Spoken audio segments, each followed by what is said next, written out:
Salut et bienvenue dans un nouvel épisode d'Écho du Cœur. J'espère que vous allez bien, que tout se passe bien pour vous. Pour ceux qui ne me connaissent pas et qui nous rejoignent cette année, je m'appelle Stécie, j'ai 24 ans et j'essaie dans ce podcast de vous édifier et de vous permettre de fortifier votre relation avec Christ. Voilà, j'essaie d'être la plus vraie, la plus sincère possible en espérant que ça vous édifie et que ça vous fasse grandir dans votre foi. Aujourd'hui, j'aimerais parler d'un thème qui me tient à cœur et qui, à mon goût, est encore un peu trop tabou dans la sphère chrétienne. Je pense qu'il faut parler, notamment pour la nouvelle génération, de la santé mentale. Pour moi, c'est très important. Et je sais que beaucoup n'arrivent pas à associer les troubles mentaux au fait d'être chrétien. Et souvent, on banalise un peu le sujet ou on le survole, mais c'est une réalité qui est de plus en plus exposée ces dernières années. Parce qu'il faut savoir que depuis la crise du Covid, on voit une augmentation vraiment énorme des troubles mentaux, des idées suicidaires, des tentatives chez les 15-26 ans. Et aujourd'hui, 20 à 30% des jeunes présentent des symptômes anxieux ou dépressifs significatifs. Et je pense que c'est des chiffres dont on ne peut pas vraiment faire abstraction. Parce que la santé mentale, elle doit être prise en compte au même titre en fait que la santé physique. Tout en sachant que les deux sont intimement liés. Et on le voit dans le monde, dans la science, mais on le voit aussi dans la Bible. Parce que la Bible, elle nous dit en Proverbe 15, verset 13, « Un cœur joyeux rend le visage serein, mais quand le cœur est triste, l'esprit est abattu. » Ou encore, elle nous dit en Proverbe 17, 22, « Un cœur joyeux est un bon remède, mais un esprit abattu dessèche les os. » Et on constate juste que la tristesse profonde, elle nous affaiblit même physiquement. Et c'est pourquoi on doit prendre soin de notre santé mentale au même titre que de notre santé physique.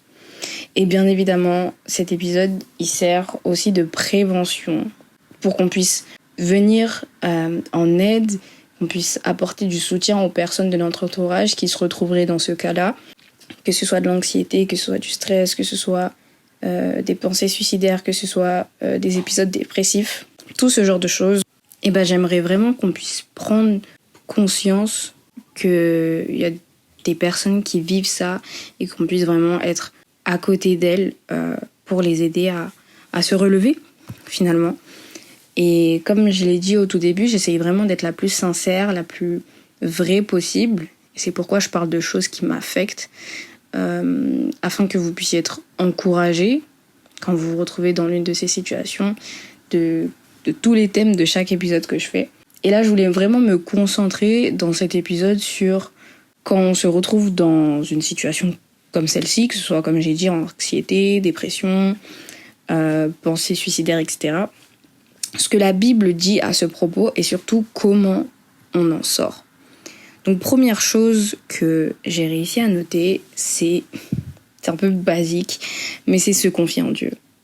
Parce que Matthieu 11, 28 nous dit « Venez à moi, vous tous qui êtes fatigués et chargés, et je vous donnerai du repos. » Et en fait, on a cette chance d'avoir cet ami parfait, qui s'appelle Jésus, à qui on peut juste se confier sans se sentir mal.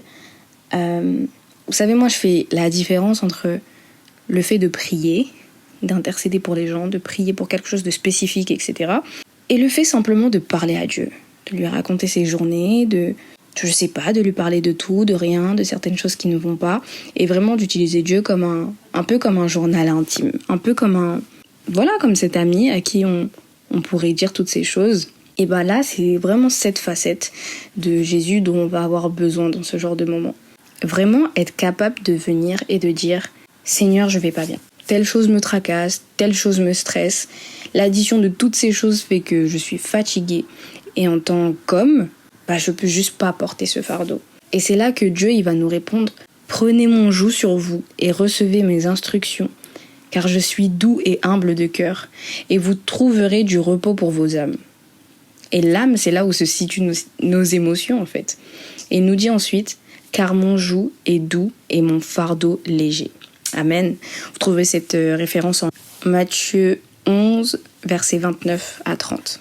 Et en fait, une fois que vous avez tout déversé au pied du Père, que vous avez vraiment tout extériorisé et même pleuré, même crié, même Voilà, toutes ces choses, vraiment être vrai et avoir dit à Dieu tout ce qu'on ressentait, c'est à ce moment-là qu'il faut reprendre courage. Et non par nos propres forces, mais par la clarification de notre identité. Ça, c'est notre deuxième point. Reprendre courage en clarifiant son identité. Alors, c'est une chose facile à dire que de juste reprendre courage quand tout semble nous accabler, tout semble être contre nous. Et c'est là que tout commence par clarifier son identité en se rappelant ce que nous sommes, ce que la Bible dit que nous sommes. Et donc, le verset de référence pour ça, c'est vraiment Josué 1,18 qui nous dit « Fortifie-toi seulement et prends courage. » Prends courage. Et je peux vraiment énoncer toutes les choses avec toutes les références de ce que la Bible dit de nous. Évidemment, je vais pas faire ça maintenant parce que on aurait un épisode super long, mais je peux en citer quelques-uns. Premièrement, la Bible nous dit que nous sommes forts. Joël 3,10. La Bible nous dit que nous sommes plus que vainqueurs. Romains 8,37. La Bible nous dit que nous avons la force de repousser l'ennemi. 1 Jean 2, verset 14. La Bible nous dit que nous sommes la prunelle des yeux de l'Éternel. Et vous trouvez ce passage en Zacharie, chapitre 2, verset 8. La Bible nous dit également que nous sommes co-héritiers de Christ. Et ça, vous le trouvez en Romains 8, verset 17. Et dernière chose, la Bible nous dit que nous avons été rachetés à un grand prix. Et vous trouvez ça en 1 Corinthiens 6, verset 20 et 1 Corinthiens 7, verset 23. Et comme j'ai dit tout à l'heure, je pourrais vraiment en citer plein d'autres. Mais j'aimerais vraiment que toi qui écoutes, que tu te souviennes que ta tête te ment la plupart du temps. Et que tu dois apprendre à avoir cette capacité de discernement entre ce que tu penses savoir et ce qui est vraiment. Moi, souvent, j'ai des pensées des pensées où je me sens pas capable. Des pensées où je pense que ce que les autres pensent de moi est vrai. Je pense que telle personne est meilleure que moi. Mais c'est des choses qui vont pas se voir à l'extérieur. C'est des choses qui vont être très intériorisées. Je vais continuer à faire ce que je dois faire. Mais je vais vraiment avoir des pensées de telle personne pense ça de moi, telle personne a dit ça de moi. Et en fait, même si telle personne pense ça et telle personne a dit ça, je me rends compte que si telle personne pense que je suis faible et que je suis pas capable, qu'est-ce qui est vraiment ? Eh bien, c'est simple. Ce qui est vraiment, c'est que Dieu me dit que je suis forte. Dieu me dit que je suis capable. Dieu me dit qu'il me qualifie. Dieu me dit qu'il m'a appelé pour son dessein. Dieu me dit énormément de choses. Et je préfère tout simplement croire Dieu que croire ma tête ou croire ce que ma tête pense que les hommes disent de moi. Donc, il faut vraiment arriver à faire ce discernement-là. C'est pas tous les jours facile, je l'entends, mais comme Dieu nous l'a dit, fortifie-toi seulement et prends courage.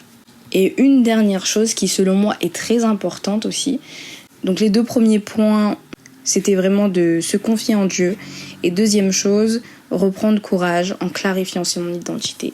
Et pour moi, la troisième chose je dirais pas l'une des plus importantes, mais pour moi c'est très important, c'est de s'entourer des bonnes personnes. Tu dois absolument t'entourer des bonnes personnes. Parce qu'avoir des frères et des sœurs dans la foi, c'est une très grande bénédiction. Parce que la Bible dit que eux-mêmes sont affligés par des maux qui sont similaires aux nôtres. Et on trouve ce passage en 1 Pierre 5,9. Résistez-lui avec une foi ferme, sachant que les mêmes souffrances sont imposées à vos frères dans le monde. Et on nous dit aussi, bien évidemment, en Proverbe 17,17, l'ami aime en tout temps, et dans le malheur, il se montre un frère. Vous savez, actuellement, je suis en train de lire le livre de Job, et il y a le passage où les amis de Job viennent le voir, et au lieu de l'encourager, ils l'accablent. Et j'ai compris que mon entourage était une bénédiction. J'ai compris que mon entourage était une bénédiction parce que je suis quelqu'un qui ne dit pas quand ça va pas, qui n'aime pas demander de l'aide. Et quand je suis arrivée à saturation, les gens autour de moi ne m'ont pas accablée. Les gens autour de moi m'ont aidé à me relever. Et c'est là que j'ai compris que j'avais un bon entourage. Parce que justement, on va avoir des frères et des sœurs dans notre entourage qui seront là pour nous relever et nous sortir de notre tombeau comme Jésus l'a fait pour son ami Lazare. Et pour moi, c'est l'une des plus grandes formes de compassion qu'un ami peut avoir envers son ami, qu'un frère, qu'une sœur peut avoir envers un autre frère, une autre sœur, que de voir son ami dans la tombe et juste tout faire pour qu'il se relève. Pour moi, c'est très très important. Pour une personne qui a été seule longtemps, avoir un bon entourage, c'est important. Et ça me permet parfois aussi de savoir prendre la correction quand ma tête me joue trop des tours et que j'ai un entourage qui va me dire clairement les choses. Que non, c'est faux, c'est pas ça, tu te trompes. Parfois ça fait mal, mais on sait prendre la correction. Et c'est important de savoir prendre la correction aussi. Parce que justement, les gens qui nous aiment vont vouloir nous voir changer. Ils vont pas vouloir nous voir rester dans nos mauvais travers. Ils vont pas vouloir nous voir en état d'anxiété, de stress, de dépression, de toutes ces choses. Et ils vont juste tout faire, tout mettre en œuvre pour vous sortir de votre tombeau. Parce que le jour où eux, ils vont tomber, eux, ils auront besoin de vous. Et le jour où vous tombez, vous avez besoin d'eux. Donc, après avoir vu ces 3 choses, qui en soi sont 3 conseils, vraiment de se confier à Dieu, de reprendre courage et de s'entourer des bonnes personnes, c'est des choses, c'est facile à dire. Mais vraiment, mon conseil où il n'y a pas de recherche, il n'y a pas ci, il n'y a pas ça, mon conseil de moi à toi, c'est vraiment, si tu te retrouves dans cette situation, c'est de ne pas tirer une croix sur toi, de ne pas t'abandonner. Ne t'abandonne pas, ne te laisse pas tomber parce que Dieu n'a pas dit son dernier mot sur ta vie. Et Dieu lui-même ne t'abandonnera pas. Ce que je suis en train de te dire, c'est quelque chose que Dieu m'a dit moi-même dans ce genre de moment où je me suis confiée à Dieu, j'ai repris courage, j'étais entourée des bonnes personnes et ça passait pas. Ça passait juste pas, j'arrivais pas à me relever. Eh bien, Dieu m'a dit ça. N'abandonne pas et ne te laisse pas tomber parce que je ne vais pas t'abandonner. Et j'ai continué. C'était dur, j'ai continué. J'ai reçu beaucoup de choses qui m'ont blessée. J'ai continué jusqu'au jour où je suis retombée sur ce verset en Psaume 27, 10. Car mon père et ma mère m'abandonnent, mais l'Éternel me recueillera. Et ça m'a donné de l'espérance. Ça m'a donné beaucoup d'espérance. Et aujourd'hui, gloire à Dieu, j'ai conscience que l'Éternel m'a recueilli. Et je crois, j'ai la foi que l'Éternel va te recueillir. Mais vraiment, n'abandonne pas. Ne t'abandonne pas. Ta vie ne s'arrête pas à une épreuve. Ta vie ne s'arrête pas à une montagne. Ta vie ne s'arrête pas à un Goliath. Ne t'abandonne pas. Voilà. Amen. C'était mon conseil de moi à toi. En tout cas, j'espère que les épisodes continuent de vous édifier. J'espère sincèrement que cet épisode en touchera plus d'une personne qui se sent seule, qui est dans ce type d'état. Je prie que l'Éternel vous fortifie, que l'Éternel vous permette de grandir, vous permette d'extérioriser, de vous confier en Dieu, vous permette de reprendre courage. Et je crois que vous êtes très bien entourés. Mais voilà, en tout cas, que l'Éternel vous fortifie dans ce genre de moment. J'espère que vous n'êtes pas dans cette situation, mais que si un jour ça se présente, que cet épisode pourra vous encourager, vous redonner du courage, vous permettre de faire le pas de plus. Voilà, soyez bénis et on se retrouve la prochaine fois dans un nouvel épisode d'Écho du Cœur. Salut!